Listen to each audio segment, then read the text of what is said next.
Gênio bilionário, playboy e filântropo. Por mais de 10 anos a gente se acostumou a ver Tony Stark com todos esses rótulos. Mas, e por trás da armadura, do sarcasmo todo, ali existe um projeto psicológico muito, mas muito complexo. Nessa nossa análise, vamos mergulhar fundo na mente do Tony Stark e usar um modelo quase neurobiológico para entender o que de verdade movia o Homem de Ferro. Ok, vamos começar pelo começo. Tony Stark é um verdadeiro quebra-cabeça. Pensa bem, ele é o herói que muitas vezes cria os próprios vilões. É o salvador que quase destrói o mundo inteiro para tentar proteger esse mesmo mundo. Essa dualidade toda não é um furo de roteiro, não. Pelo contrário, é a chave para a gente entender a cabeça dele. Então, a grande pergunta que guia a gente aqui é essa. Quem é o homem de verdade dentro daquela armadura? E para responder isso, não adianta só olhar para o que ele faz. A gente precisa ir mais fundo, sabe? Entender a fiação interna que comanda os impulsos mais básicos dele.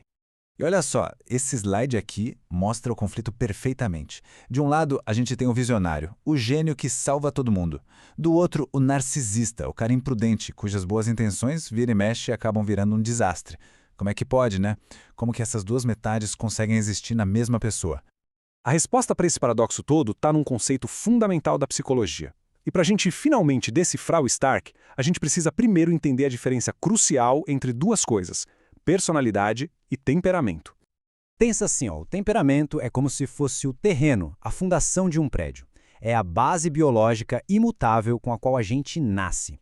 Já a personalidade é o prédio que a gente constrói em cima disso, moldado pelas nossas experiências, traumas, escolhas. A gente não consegue mudar o terreno, mas pode escolher como construir em cima dele. E é nessa fundação, nesse terreno do Tony, que a gente vai focar agora. O sistema que vamos usar é a teoria clássica dos 4 temperamentos, só que com uma roupagem da neurociência moderna. Como dá para ver na tabela, cada um está ligado a um neurotransmissor e a uma motivação principal. Tem o colérico, movido a testosterona, focado em resultado. O sanguíneo, que é pura dopamina e busca novidade. O melancólico, ligado à serotonina, que precisa de ordem. E, por fim, o fleumático, da ocitocina, que busca harmonia. Essa matriz vai ser nossa ferramenta para diagnosticar o Tony. Bom, agora que a gente já tem as ferramentas, podemos finalmente começar a montar esse quebra-cabeça. Vamos direto para a tese central da nossa análise, a combinação específica que define quem é Tony Stark. E o diagnóstico é esse aqui. Tony Stark é um colérico dominante, com uma influência muito forte do sanguíneo.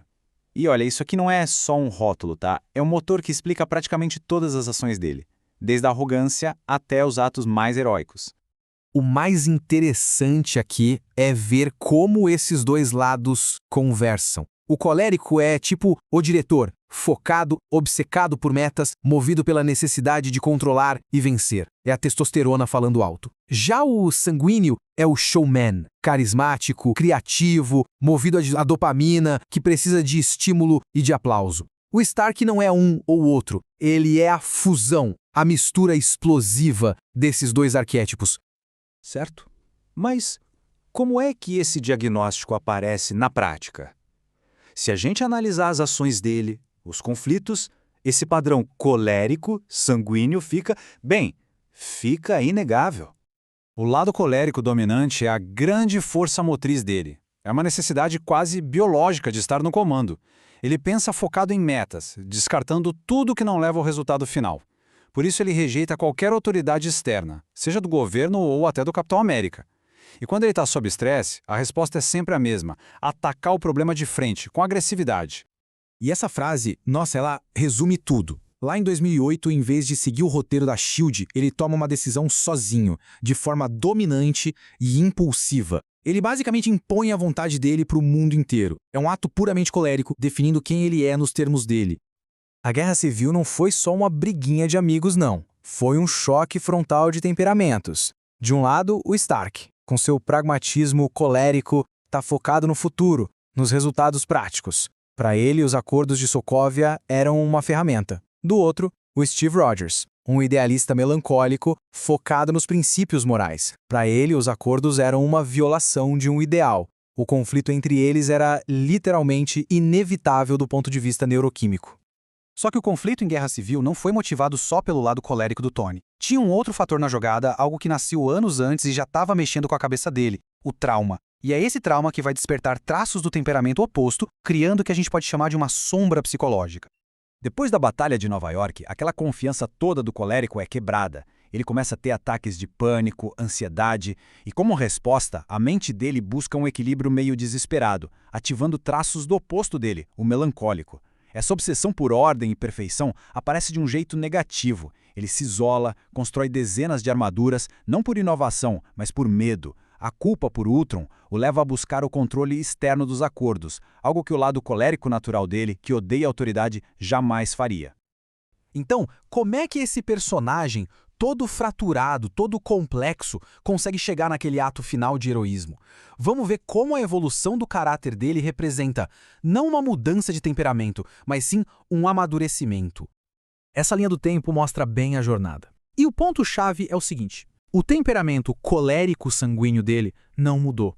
O que mudou foi a aplicação, foi como ele usou isso. O mesmo impulso de poder que o tornou um mercador da morte egoísta foi sendo redirecionado, amadurecido, até se transformar numa vontade de servir, de proteger.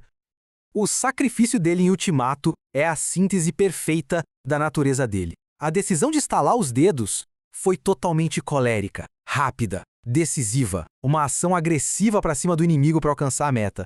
Mas e a motivação? A motivação foi sanguínea. Um amor profundo pela humanidade, pela vida e, o mais importante, pela família dele. E assim, a frase final dele fecha o ciclo. O que começou como uma declaração de puro ego lá em 2008 se torna, em 2019, a afirmação final de uma identidade que foi forjada no sacrifício. É a mesma frase, mas agora com o peso de uma vida inteira de luta e amadurecimento. E isso deixa a gente com uma última reflexão. Entender esse projeto biológico do Tony Stark não diminui o heroísmo dele. Pelo contrário, acho que até aumenta. Mostra a luta interna gigantesca que ele teve para ir além dos próprios impulsos e construir um caráter. A questão, então, fica no ar. Quanto de nós é ditado pela nossa biologia e quanto é forjado pelas nossas escolhas?